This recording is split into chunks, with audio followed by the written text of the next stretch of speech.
Yes, it's a Friday and we are back. Welcome to Chaos Square Ground. And Premier League clubs just voted against PSR. We now have an SCR.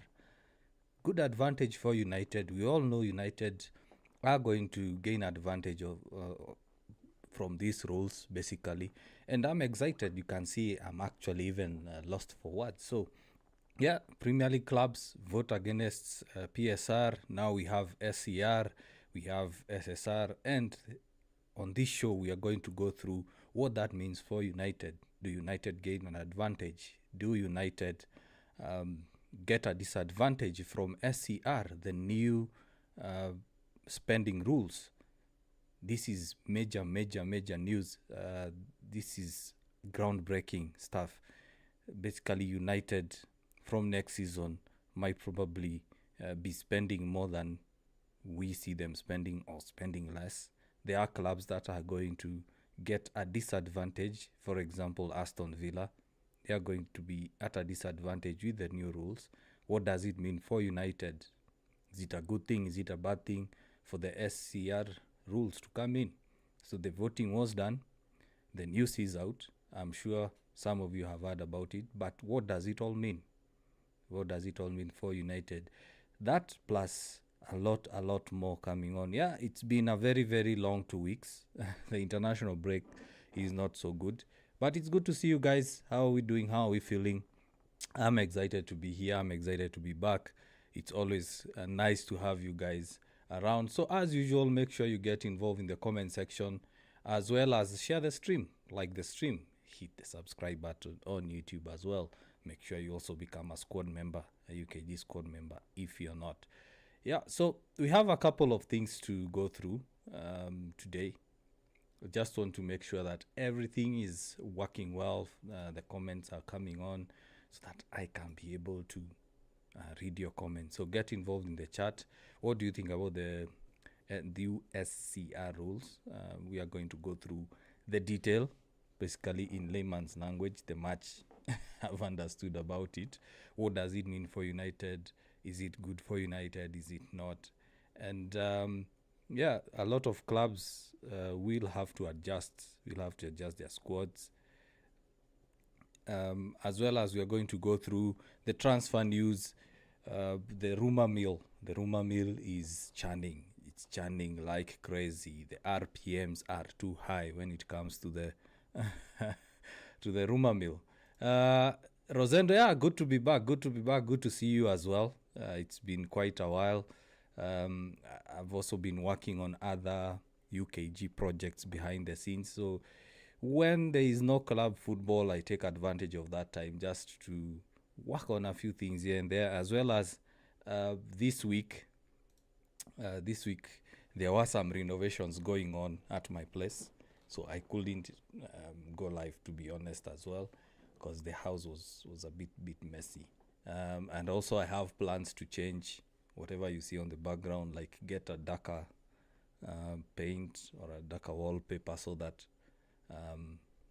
that neon sign can be more visible, as well as I got some new jerseys, United jerseys, as well as retro jerseys, so I'll be pinning them on the wall. So Rosendo, it's good to see you. Yeah, so this week has been crazy for United. It's been very crazy. A lot of transfer rumors here and there. So let's just start with one of the news before we get to what SCR means for United, because that's a major breaking news, because things are about to change.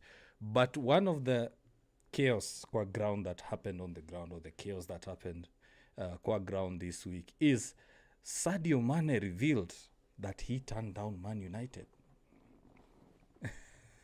So Sadio Mane had discussions with Louis van Gaal back then, LVG, and he was on Rio's podcast, and they were discussing about his move from Southampton to Liverpool, and he revealed that he was spoken to by the club. Louis van Gaal reached out to him to ask him whether he can come to the club, but he assessed his options and he was like, no, I ain't coming.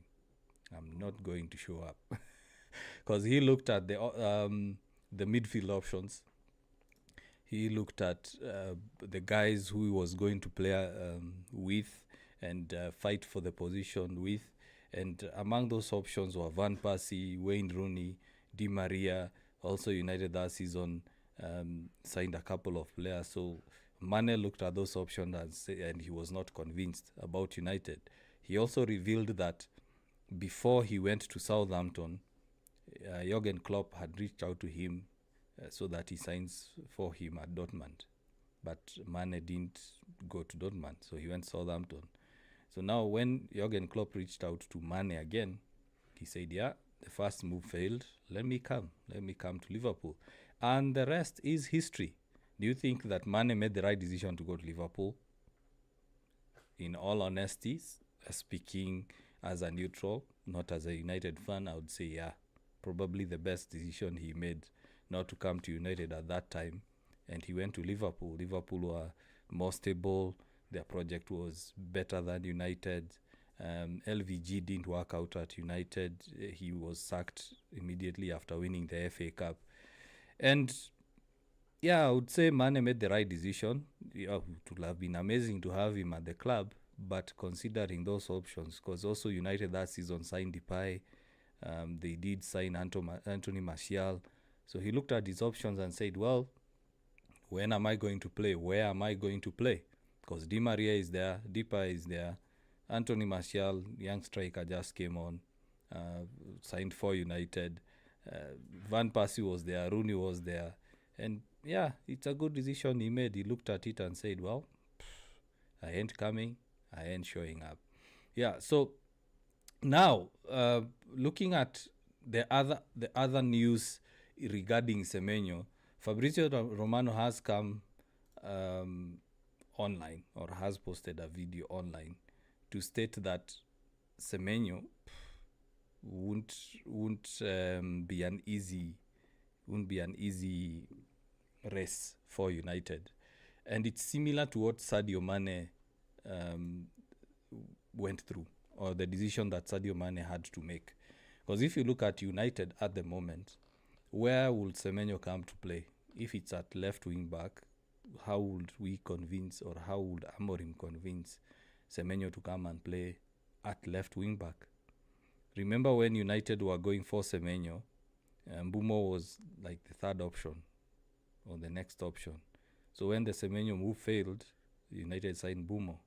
So United have Cunha, have Mbumo, have Sheshko, have Ahmad, and Ahmad is playing at right wing back. Of course, he's performing way better there than the 10 position. But if we are honest, I don't think Semenyo would be comfortable coming to United to play at left wing back. His best performances are coming from him being close to goal, from him being up front in the one of the 10th position, in a position where he can be able to attack and shoot. But now him coming to United and asking him to play as a left wing back, it poses the same questions, the same dilemma that Sadio Mane had. Sadio Mane said that he was more convinced of Tottenham's project than United's project at the time. So it could be the same for Semenyo. He could look at it and say, Cunha is there, Mbuma is there. Where am I going to play? Left wing back, really? Liverpool, even though I might stick on the bench some few games, but at least I'm sure someone like Salah might be leaving next summer. So that means I'll be playing more often. Liverpool are also in the Champions League. He might play in the Champions League. He will play in the Champions League. He might look at the options of the title contenders. United right now are nowhere near title contenders. And he decides, yeah, let me go to Liverpool. It's a much more settled project than United. So it's not an easy decision for Semenyo to make, to come to go to United. It will be a very, very tough decision for him to accept United's project, to be honest. I'm seeing a lot of guys excited. Personally, I'm staying grounded, because if we are realistic, he will come. Yeah, we need a big squad. But a player who's currently one of the best PL players this season so far, will he accept to come to United and stay on the bench in a World Cup year? The other question we'll have to ask ourselves is, United are looking for wingers to come and play in the event that now Mbumo, Ahmad are going to AFCON. Semenyo will also be going to AFCON. So if Semenyo is coming on in January, is he coming on as a long-term project, a long-term signing, or as a temporary signing? So you look at the major journalists, the major news outlets, they are saying that they don't see a move for Semenyo happening to United in January. They are not seeing it. But other players that have been mentioned are like Elliot Anderson. United do believe that they can get him for around 60 to 70 million. And it's something personally I would welcome, if I'm honest. It's something I would welcome. If Elliot Anderson is available for 60 to 70, why not? Why not? Go for him. Spend a lot of money. The new rules would allow us to spend the money, although they are coming in starting next season. But if we spend that money now, and by the time the new rules are kicking in next season, we'll still be good with PSR, we'll still be good with SCR, we'll still be good with UEFA rules. And Elliot Anderson is a signing we need. Probably he will come to United and United become a serious challenger for top 4. Yeah. So also, guys, get involved in the comment section. Let me know what you think about Sadio Mane turning down United. Did he make a good move? Did he make the right decision not to join United? Or probably would he have become like Bruno sort of signing if he came to United? But considering that LVG was the coach back then, probably Mane would have been another Depay.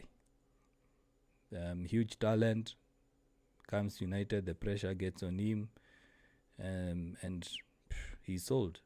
But for me, I'm thinking the way the history books were written, it's the way it was supposed to be. It's the way it was supposed to be. Yeah, so I want to now move to the major topic of the day, and this has to do with the PL clubs voted against PSR. And before that, let me read this comment from Cows and Goats. Liverpool had a better project. Yes, they did. They absolutely did. And at that time, United were very, very shaky. Remember that United had just sacked Moyes. United were not performing well. The Glazers were not spending wisely. So, yeah, Liverpool had a much exciting project. And Mane was a guaranteed starter at Liverpool. He was not a guaranteed starter at United. So Cows and Goats, that's a very, very good observation there. Yeah, so I want to go through what SCR is. I'm sure you've heard the news. And it's major news. And this is something that affects United a lot. Sorry, guys. My dog is barking. I hope it's not too loud. I hope it's not too loud. Yeah, so this news is huge. It's huge. PSR is no more. The anchoring rule is no more. So right now the clubs are going to spend based on their revenue.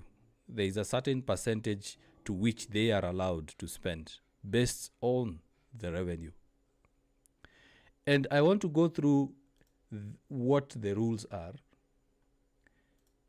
In layman's terms, so that we get to understand what it all means, how it affects United, is it an advantage to United, all that.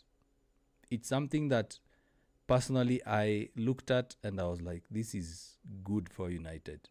This is really, really good for United. I hope I didn't lose that presentation. I hope I didn't lose it. Something happened with... I use Canva for design, by the way. And it seems that... I hope I haven't lost it. Oh my.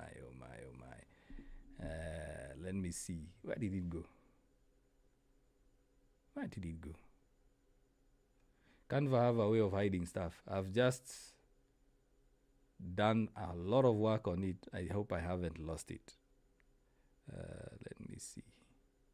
Yeah, Yeah, they changed. Canva changed. They changed the design or the interface. Let me just say the interface. Yeah. So we'll go through the presentation or the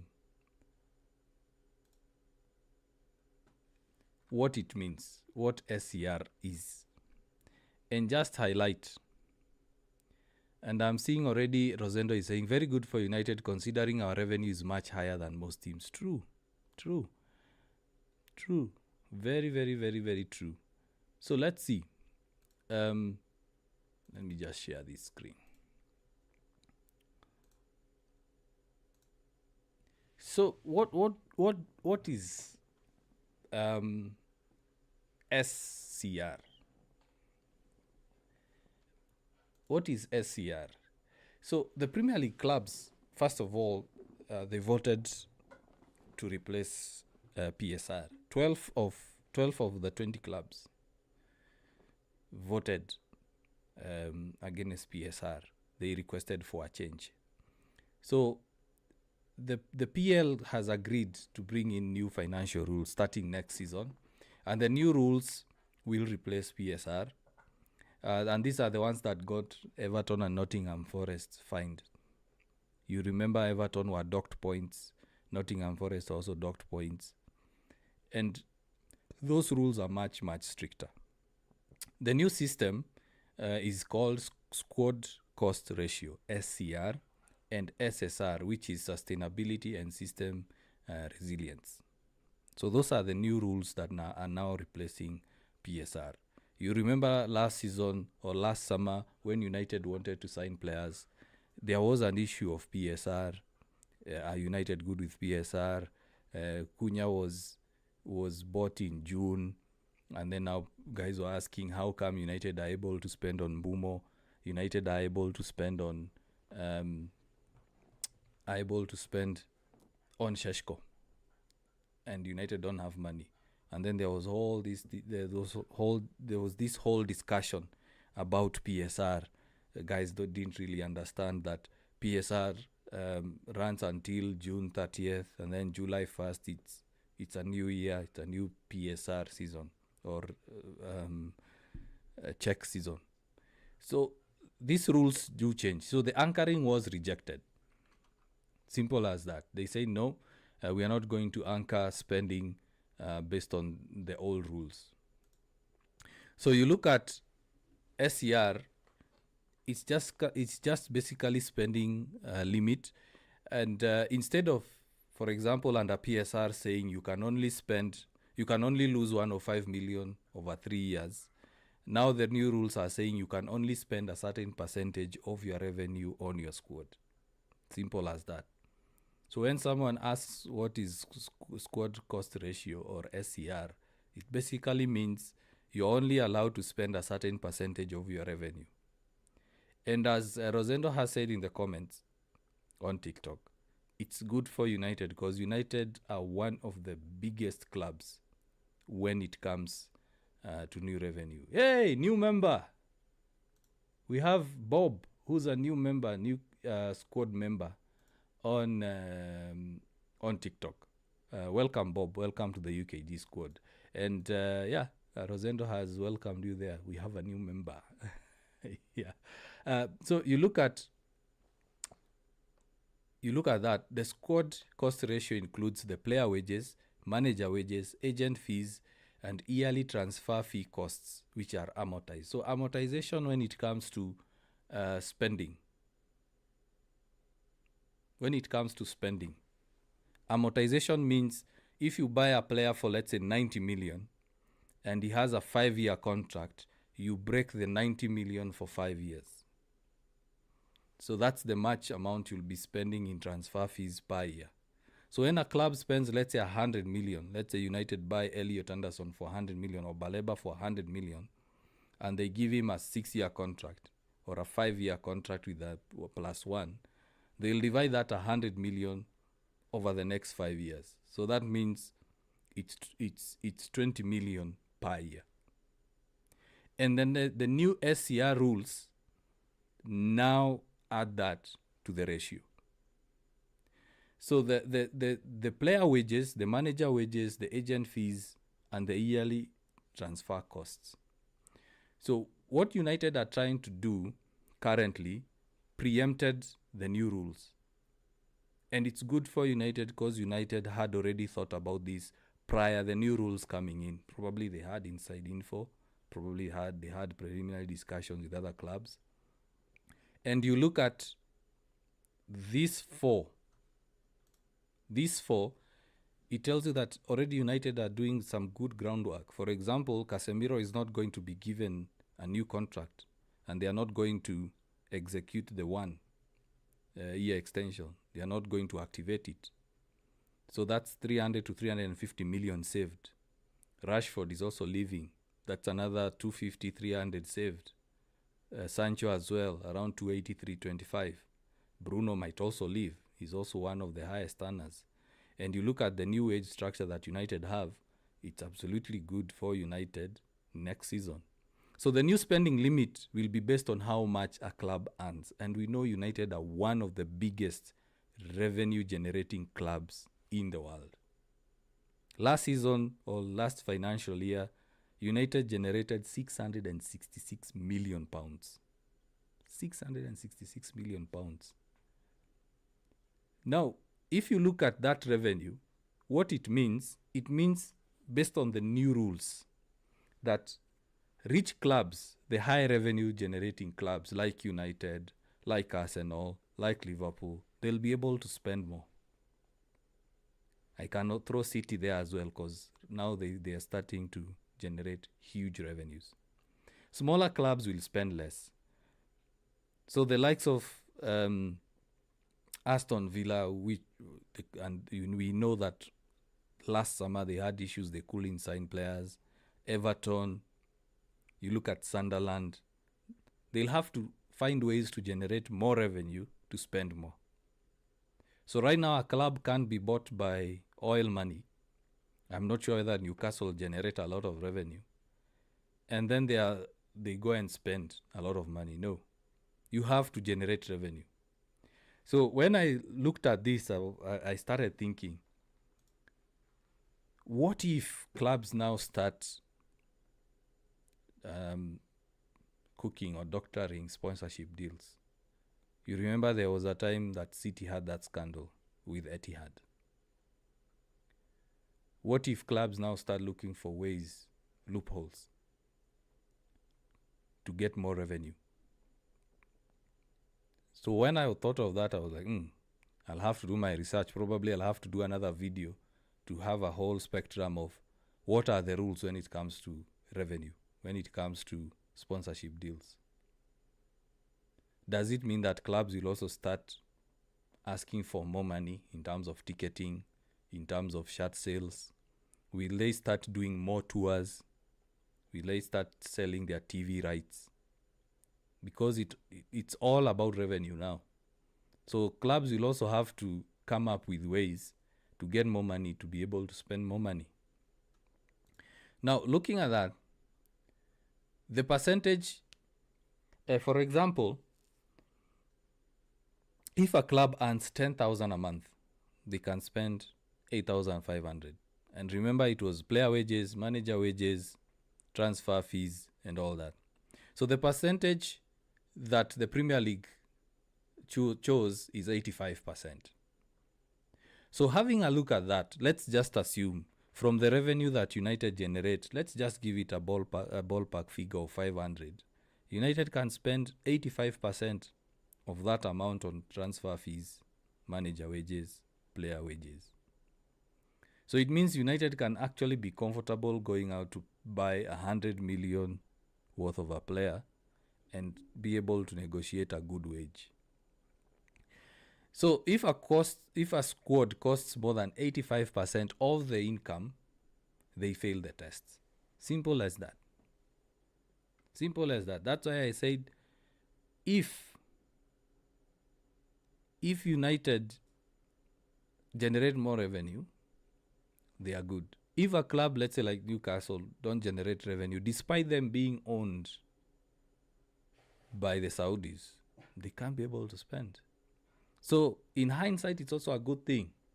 A rich guy won't buy a club and then spend the much money he thinks he can spend. No, we won't have an Abramovich kind of scenario again. We won't have a City sort of scenario again where a rich owner buys the club and then they spend as much as they can.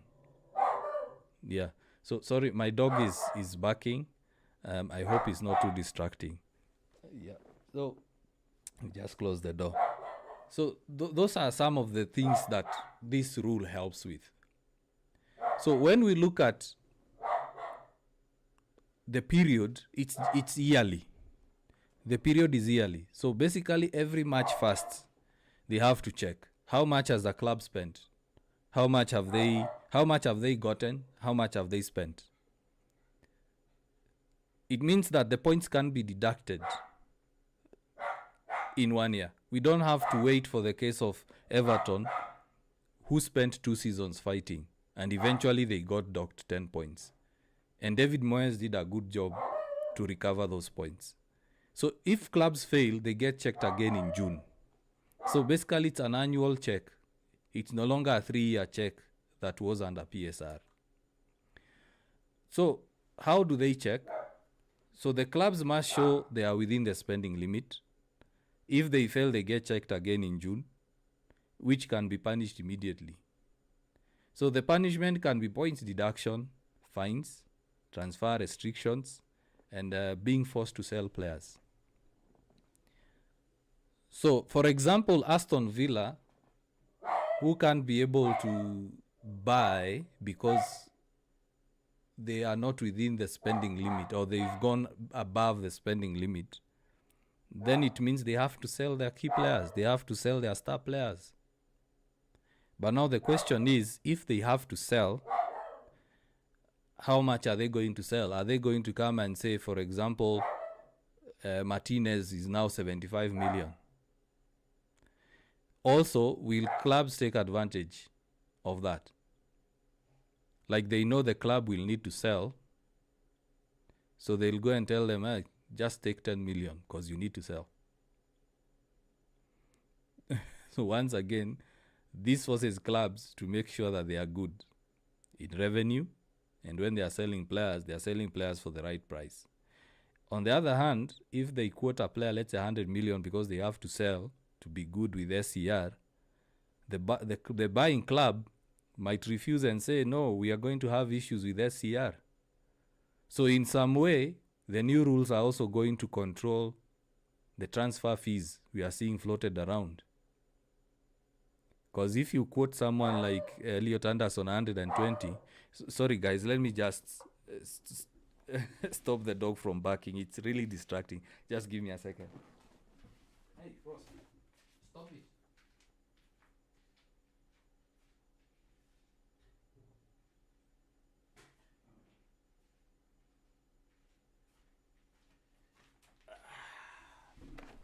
Sorry about that, guys. The dog was just barking too much. Yeah, so when you look at now, when it comes to transfer, it also helps the clubs to be sensible. If, let's say, Nottingham Forest are saying that Elliot Anderson is 100, a lot of clubs will start saying no. Because if they spend a lot on a player and they don't have enough revenue, then they'll just let the player be. On the other hand, if Nottingham Forest need to spend and they have key assets, they'll have to sell. Simple as that. So these rules are actually, when I looked at these rules, they're actually way better than PSR. And because checking is done in March, punishments will be the same season, not later. Now, how does this affect United? You look at the chart on the right-hand side. You see that the best placed club, the top best clubs, the top 5. The first one is Brighton. We know that Brighton are really, really good at buying cheap, selling on a high price, like Caicedo. Got him for around 4 million, sold him for 100 plus. So Brighton are first their current spending based on revenue or estimated squad ratio cost is 49%, followed by Spurs 52, then United at 57, City at 60, Liverpool at 61, Arsenal at 62, West Ham at 69. So we also have a UEFA spending limit, the yellow line you're seeing there. And then we have the PL green threshold. That's where now the PL have placed a threshold. So United currently sits at 57%. And it's one of the strongest when it comes to that list. So this favors United in three ways, as you see there. High revenue equals to more legal spending power. So United could actually go out and spend more on players. So the rebuild could actually be smoother than it was before. You look at point number 2 there, with 28% space before reaching the limit, United can heavily invest under INEOS without breaching the rules. And remember I said that already United had preempted this. Because they started now reducing the wages. They started reducing how much the club is spending on things like employee wages. There was a lot of wastage when it came to how much United are spending. INEOS have reduced that. So it actually places United in a much stronger place. Probably that's why United are at 57%. Because they started reducing the player wages. You look at point number 3 there. It gives United competitive advantage against rivals. For example, you look at Arsenal are at 62%. Chelsea are at 76%. And we know Chelsea have been buying players like crazy. You look at, for example, Bournemouth, they are at 104%. So that means Bournemouth have to sell their key players. For example, Semenyo. They have to sell them to be able to sustain the rules, to be within the rules. Fulham the same, Leeds, Nottingham Forest, Aston Villa. So these are the clubs that now they'll start being targeted by the big clubs up top. So clubs like Chelsea, Everton, Villa, Forest, Fulham and Bournemouth sit far higher than 76% to 104 and risk sanctions, forced sales or spending restrictions. So the SCR rules are good. They are good. So the impact basically is United can now rebuild aggressively and safely. So for example, United need 3 midfielders. They need 3 midfielders. They can actually go and buy them as long as they are within the spending limits, the SCR, the squad cost ratio. Focus will now shift to smart wages. So now United won't be going to give out 300k, 250k, 500k, 400k wages. That now ends. The new system will reward well-run clubs. INEOS are trying to run the club well.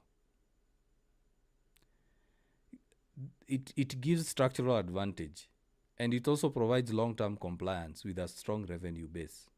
We know that United is one of the most marketable clubs.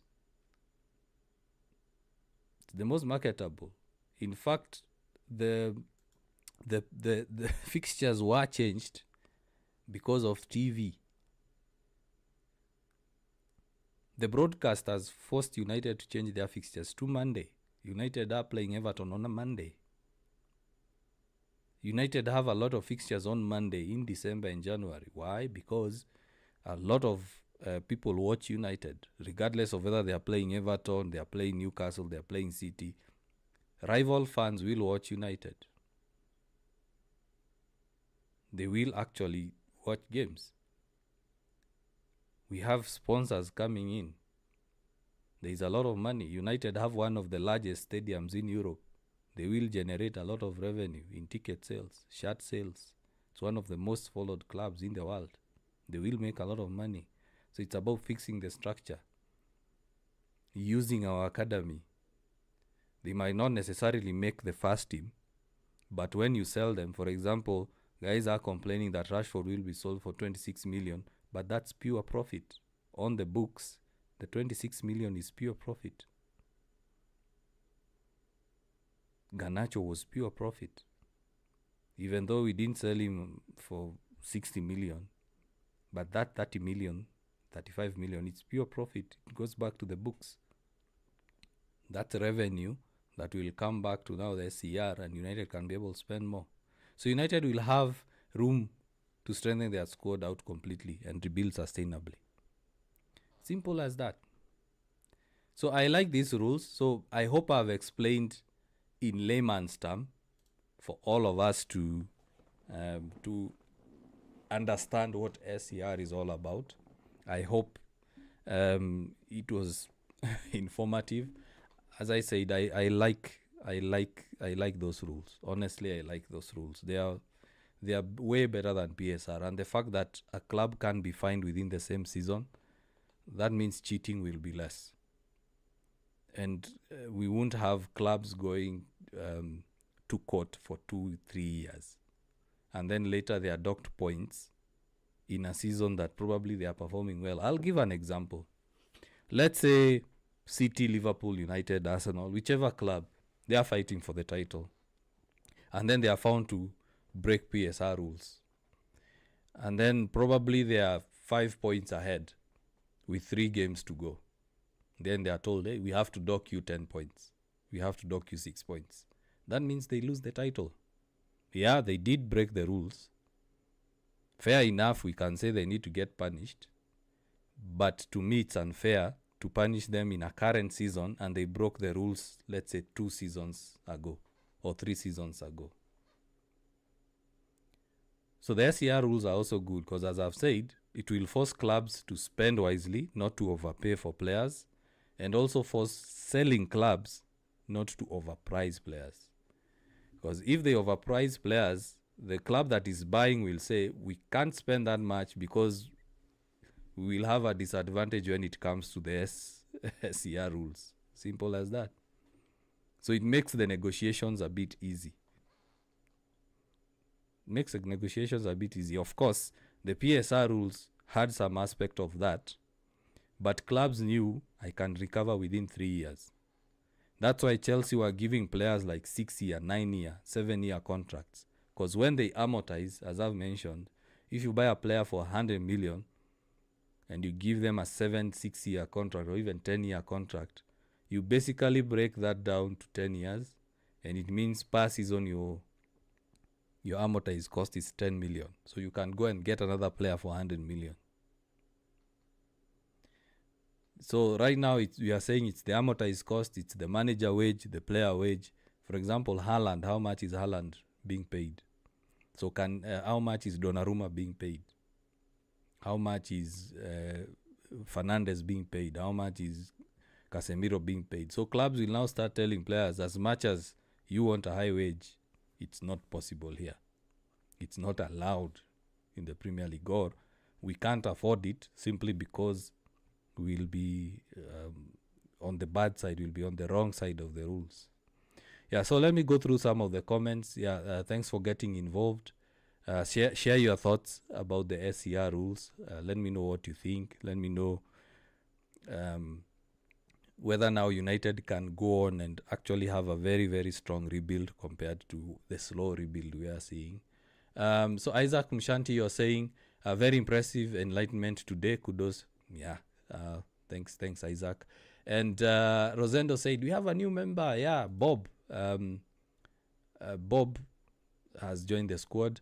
Rosendo, you said PSR calendar year. Yeah, true. Because PSR was starting at July 1st to June 30th. And then now from July 1st, they start now either fining or arbitration. And it could take 2 years, like we saw with Everton. But now with SCR, instead of starting at July, they'll be starting at March. So they give you time until June to fix whatever you need to fix. So it's much better, and it's annual. So it doesn't roll over. With PSR, they had to do 3-year blocks. 3-year blocks. So it means that by the time you're getting to the 4th year now, when you're getting checked, you might have a lot of issues to start sorting out for the past 3 years. But now with SCR, it means clubs will have to find ways to generate more revenue annually, which is also good for business. If now you think in a broader term, this means that business will be more. But I just hope that fans won't get the short end of the stick. Like clubs now saying the tickets will be more because we need to generate more money. Or clubs don't start doctoring sponsorships, doctoring revenue. Rosendo, you're also saying we also have a proper structure and personnel to hand this transfer. Yeah, right now we have a very good structure. Let me see. Ooh, Bob has just gifted us mad on TikTok. Come on, guys, help me appreciate Bob. New member just came on and handed us gifts. One had me first pop and 5 first pops. Oh, Bob. Oh, and you got to level 2. Continued gifting. Oh, Bob, you're doing too much. You're doing too much. Thanks, man. Oh, that's a lot. Upgraded to level 3. Gone to level 4. Thanks, Bob. Much appreciated. Yeah. Rosendo, you also say United had the most employees. Yeah, United were... How will I put it? The headcount was too much. It was too much. For example, the social media... I read somewhere that the social media department had like 6 employees. 6 employees. Why do you need 6 employees to handle social media?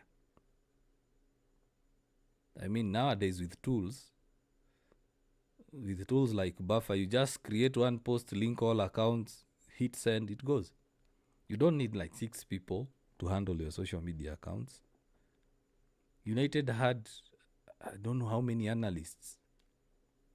And the first thing that INEOS did was to build a good data analysis system in terms of employees and the software.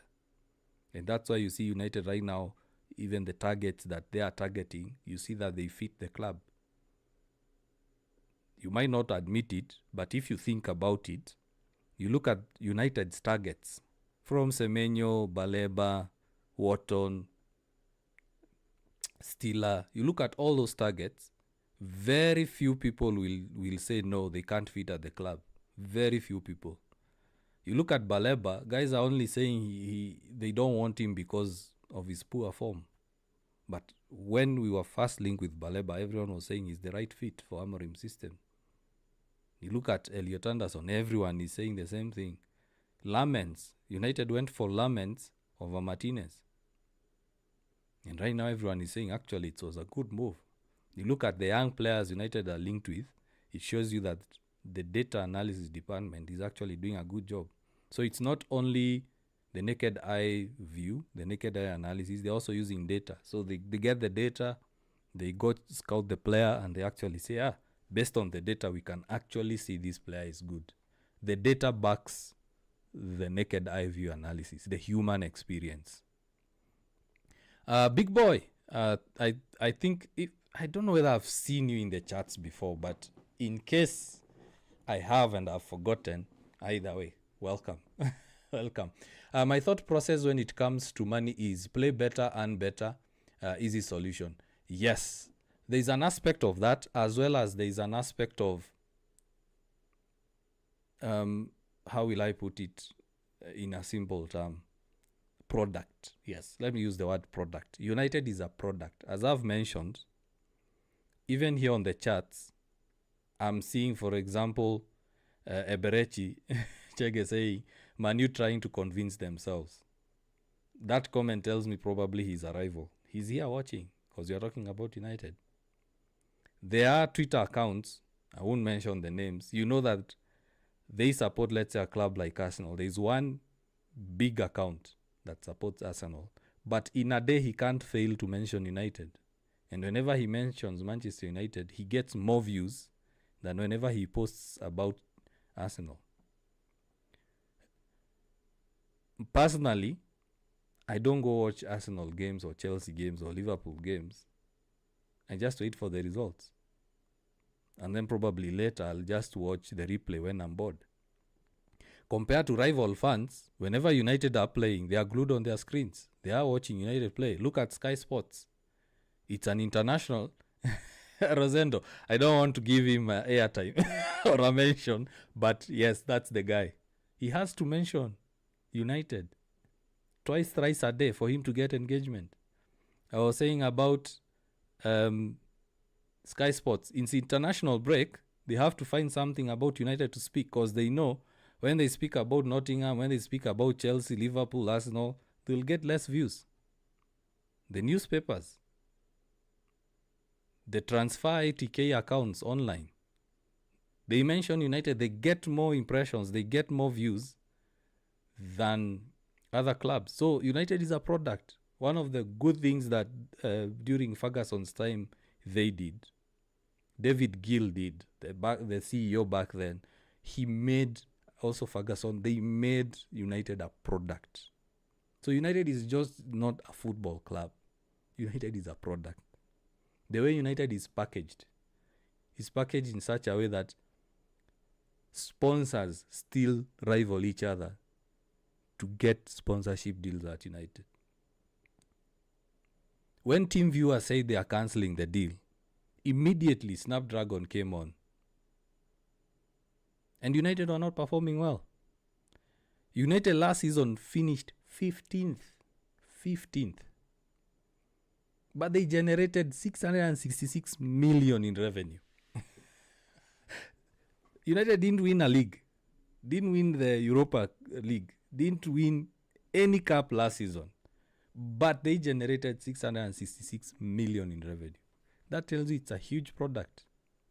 So, yeah, big boy, to some aspect, the prize money is good. The participation money is good, because as you go higher up in the league, as you get to the knockout phases of the league, of the Champions League, Europa League, FA Cup, Carabao Cup, there is more money. There is TV revenue as well. I mean, United had their fixtures changed to Monday. When was the last time you saw a high-profile United game being an early kickoff?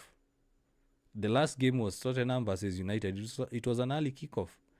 Big games are usually scheduled as the last game on a Sunday. Liverpool, Arsenal, Sunday. Man City, Arsenal, Sunday. But they had to put Tottenham and United as early kickoff so that all TV stations can broadcast it. They are switching up United games so that they can get more viewers.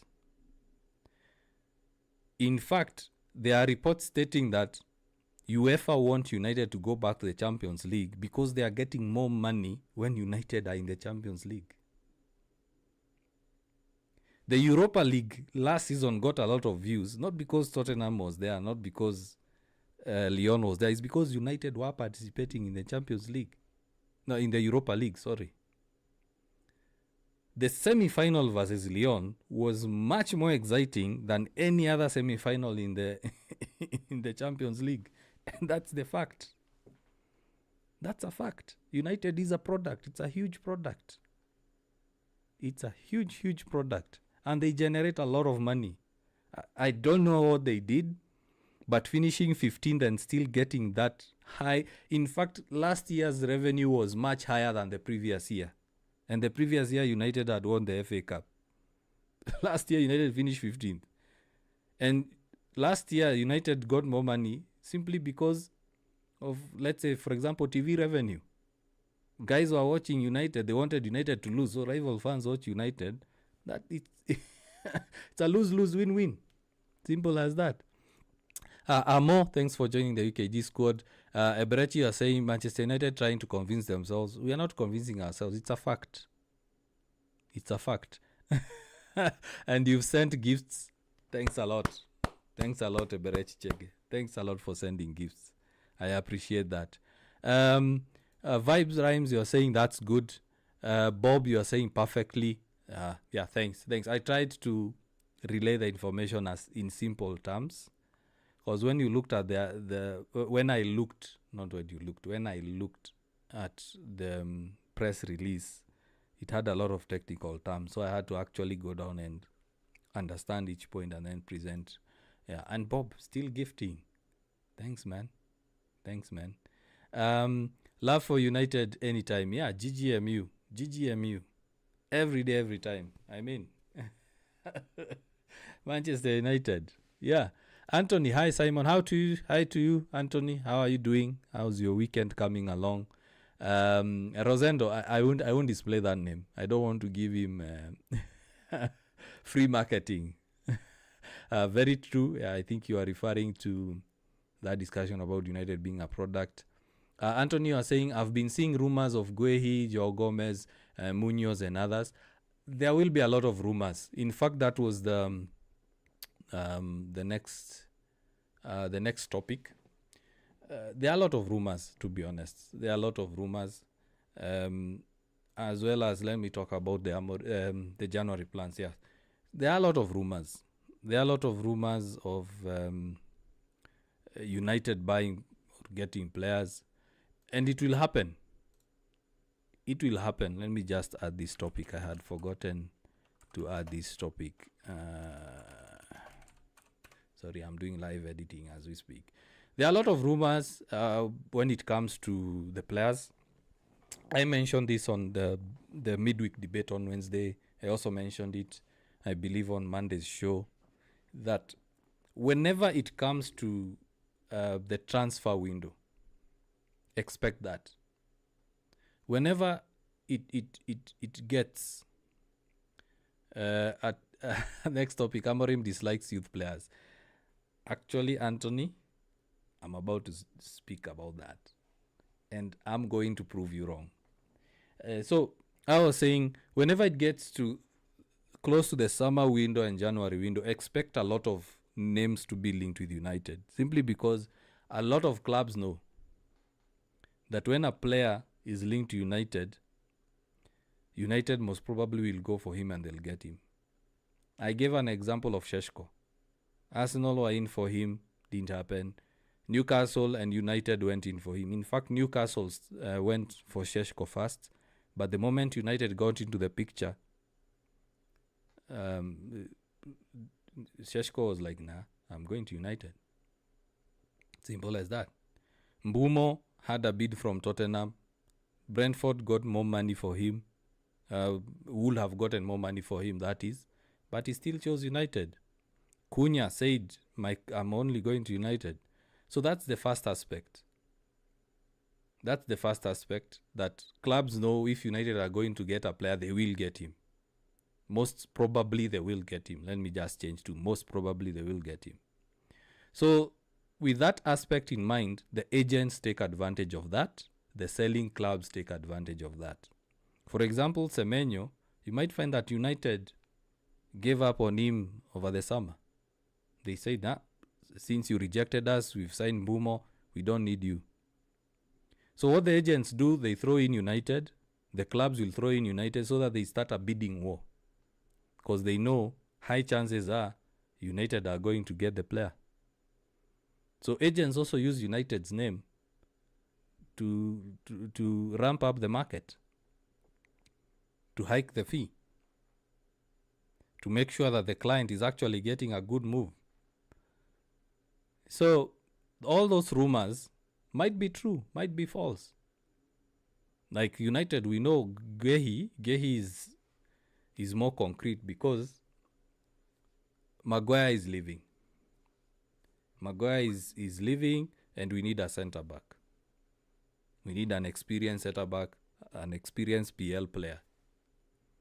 Chances are Martinez might also leave. Chances are Luke Shaw might also leave. So that's the way I would like you to have a look at the rumors, the possibility. For example, Semenyo, I started the show by saying Semenyo has a similar dilemma with that Mane had. Do I go to Liverpool to become a starting player? They have a much better project. Or do I go to United and play out of position, and they don't have a much stable project. So it's the sort of thinking that when you look at the Semenyo transfer, you're like, actually, if you put Liverpool and United, there are chances that he'll choose Liverpool, because Salah, I don't think Salah will be there next season. And Semenyo will be looking at it and saying, yeah, in fact, Liverpool right now are playing more games than United. They are playing Champions League, Premier League, they'll be in the FA. So I'll actually get chances to play. Yeah. So those are the things. So the rumors they might be true, they might be false. Like, Joe Gomez is a good player, and United are not looking for a quick fix. They are looking for a long-term project. The other thing I mentioned last time is whenever United are looking for players, they have a list. They just don't go for one name. They'll have a list. They'll have option A, B, C, all the way to Z or Z. They'll have all those options. So you might find that Joe Gomez is part of the options. So, for example, if they don't get Baleba, they'll go for Wharton. If they don't get Wharton, they'll go for Elliot Anderson. If they don't get Anderson, they'll go for Joe Gomez. Munoz the same. He might be on the list of options, list of targets. Similar to the way we had Delap, we had Semenyo, we had Mbumo. We missed out on Delap, we missed out on Semenyo. We went for Mbumo. We had Gyökeres, we had Watkins, we had Sheshko. You remember when United were last signing Hoyland, Sheshko was at the top of the list. They missed out on Hurricane. They missed out on Sheshko. Then they went to Hoyland. So the scouting team, the recruitment department have options. So those guys on that list, there are options on that list. So in case we miss out on this person, we go for the next. In case we miss on the next. So that's how the transfer works. So these rumors might be true, might be false. So I keep saying until we have concrete news, concrete or reliable news from the likes of Ornstein, from the likes of Fabrizio, from the likes of Whitwell, just treat them as rumors. Like Ornstein came out and said, true, Semenyo has a release clause, and he mentioned clubs, Arsenal, Liverpool, he mentioned them. So that's the sort of way I'd like you to be analyzing rumors. You're also saying that Anthony, you're saying United have endless money glitch. Yeah, true. I don't know how they do it, but they do it. So Anthony, you're saying the next topic is Amorim dislikes players. But before that, let me talk about the January transfers, just to carry on the discussion.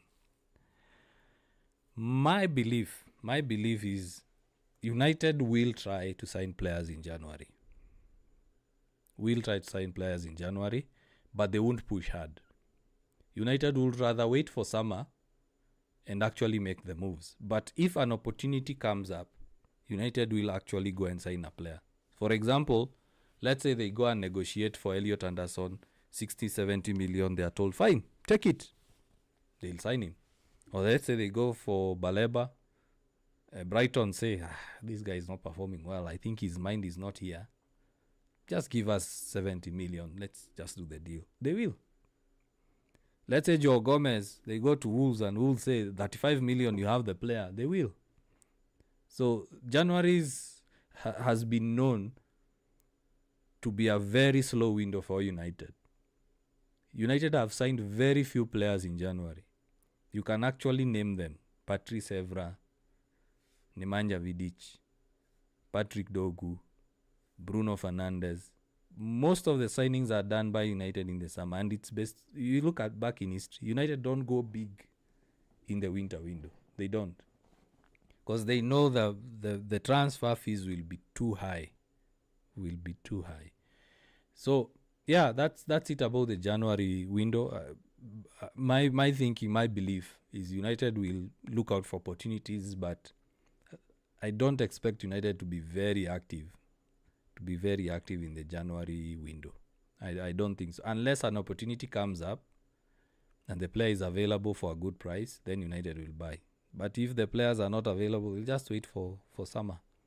And then we also have to acknowledge the aspect that There are players who will deny a move in the winter window because of World Cup.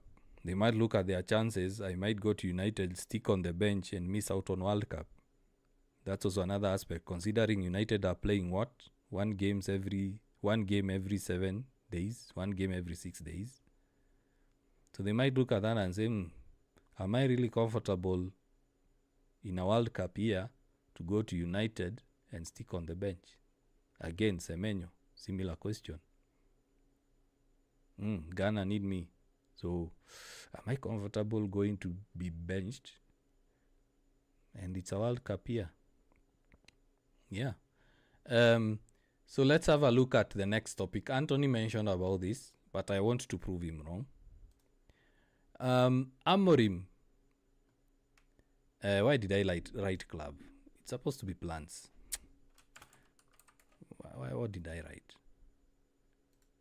It's supposed to be plans, yes. So Amorim has plans for the academy. And I want to now answer Anthony and his comments. So let me just make sure I prepare this graphic. So Anthony said that Amorim hates academy players. Where is that comment? Amorim dislikes youth players. No, he does not. He does not. So this is what Amorim said. He did an interview the other day, and this is what he said. Let me just share this screen.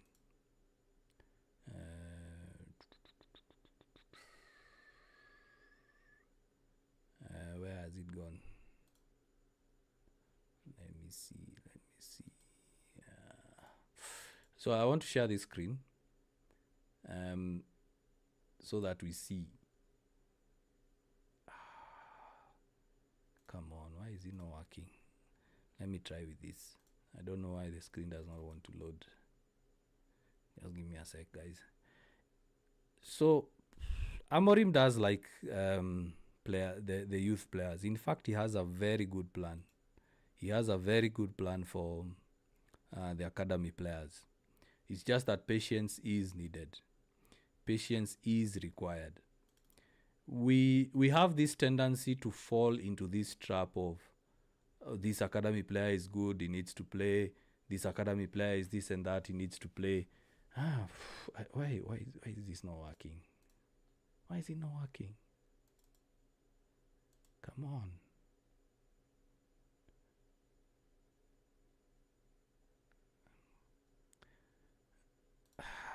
This is bad. Let me see whether I can try this.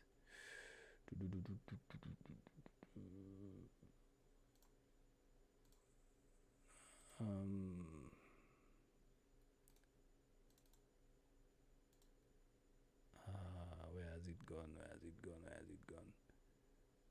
gone?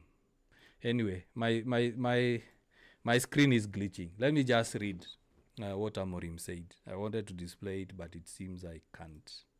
Let me see whether this one would work.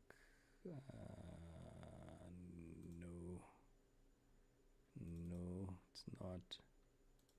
It's not working.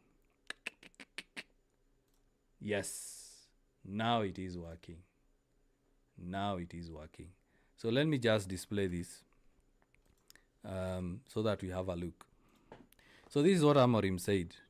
Let me just magnify this. Yes. Just to answer Anthony. You said Amorim dislikes youth players. No, he does not. So I'll read this first and then I'll tell you why. First of all, it's an honor to play for United. And sometimes young players take that for granted. Remember Garnacho? Next, you have to look at the physical aspect because it's very important for playing in the Premier League. Remember when Chido came to the Premier League? He was given games. The physicality was too much for him. Then you have to help the kids manage media attention. Remember Garnacho? Then you have to be very careful when a player plays a match not to overhype it. How many times have we done that? This has been a problem in the past. Finally, talent and work ethic. That's what we look for in our players. Those are 4 key things that Amorim looks for when it comes to academy players. And you look at recent history, recent past. You look at how United have been handling players. It's been the wrong way. There has been a discussion about Phil Foden and Kobe Mainoo. Comparing the first 2 seasons of Phil Foden and the first 2 seasons of Kobe Mainoo, Kobe played more minutes than Phil Foden. Right now, Phil Foden is playing more minutes than Kobe Mainoo. Phil Foden is now a more complete player. He came on as an academy. Nico Williams as well. Nico Williams is a very good player. Very good player. But he only gets a few minutes. He's building himself. They are being patient with him. Let me take you back to Alex Ferguson days. Players used to go out on loan. They get the experience. They come back, they get first in football. Very few players got chances from the academy straight on. Very few players. So you look at how United are handling academy players, it's the right way. For example, Harry Amas, and you see it on the ticker there. Harry Amas and Rade Vitek have gone out on loan. Next season, they'll be ready for the first team. Simple as that. So he does not hate, he does not dislike. Let me use the word dislike, the one you used. Anthony, he does not dislike academy players. No, he's just taking the right steps to make sure that they are ready for the first team football. Look at Ahmad. The loan at Rangers and the loan at Sunderland helped him.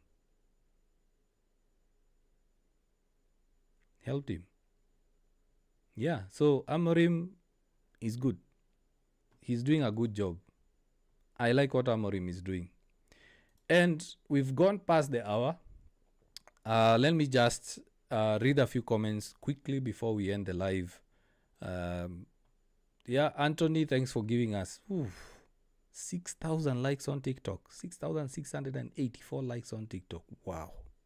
That's huge. Thanks, Anthony. Let's see. Comments. But the budget is 44 million. We don't know. Most of the things you see online, they are just rumors. Remember when United in the summer, we were told they don't have money. They only have 60 million to spend. Went on, signed Bumo, went on and signed Sheshko, Laments. So they might say it's 44 million just to throw off the market. So we don't know. Let's see. Bob, you're saying thanks for hosting. I'll see you on your next live. Now I have my notifications on. Yes, thanks a lot, Bob, for gifting us mad, joining the UKG squad. Karibu sana, feel at home. We always appreciate new members. So yeah, that's it for today, guys. I hope the podcast was good. Make sure you also share the stream. I'll try to see whether I can do a very nice video of what SCR is, or I can just try to clip what we discussed today. But the SCR rules are good. The United will get an advantage because of the high revenues they generate. Also, make sure you go to our YouTube channel. We are currently at 145 subscribers. You hit the subscribe button. You also share the stream. Thanks to guys on Facebook, Kik, YouTube, Twitch, TikTok. It's a multi-stream. The game is on Monday night, so we'll do the live watch along on Monday. Tomorrow we'll be going live for the preview, or I might just post the preview as a recorded video. So also make sure you hit the subscribe button on YouTube so that in case we do a recorded video for the preview, you can be able to watch it. So thanks, guys. Thanks for everyone. Bob, Anthony, we had Eberechi. Who else was on? Just to give shout outs, we had Rosendo, who was the first guy to actually chat. We had Amo who joined, Bob who joined, and everyone who's participated. Bob for the massive gifts on TikTok, massive gifts. Thanks a lot. Highly appreciated. So until next time, guys, have some rest. Enjoy the weekend. See you.